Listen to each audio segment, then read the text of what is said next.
Morning. So, I'm going to go a little bit into detail about the GMC Syclone build here. So, not knowing a whole lot about touring cars or drifters, I was under the impression that, from one of my buddies who's had a lot of RC cars, that this might be a associated TC3 clone chassis. So, that's kind of what I was rolling with at the beginning, because like I said, don't really know a whole lot about these drifters or touring car chassis. But come to find out, asking another one of my buddies who has built numerous ones for customers, turns out, according to him, this is a Tamiya TT01 chassis, which is great because now I can actually find parts for the damn thing. But so now with that out of the way, when I got it, it came with this body and another body that looked like it was maybe Infinity. So I decided, all-wheel drive chassis, it's got to be a GMC Syclone.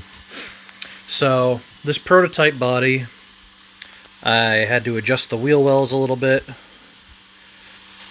so that way I could make it usable. On the production one, I'm going to be scaling it a little bit more so that way these all actually line up properly, and adjusting the front ones to allow for steering, because before it was rubbing horrendously. But so I love the Syclone. I thought it was a badass little truck, so I figure why not turn my touring car chassis into a GMC Syclone instead of a GTR. So here it is. There really isn't anything done to the chassis itself since I purchased it. I picked it up for $25 a year ago, I think. The only thing I did do was obviously I had to swap out the receiver, and I swapped in a Spectrum 603 servo because the original steering servo was shit and the original receiver and radio did not work. Other than that, this thing is exactly how it came when I picked it up for $25.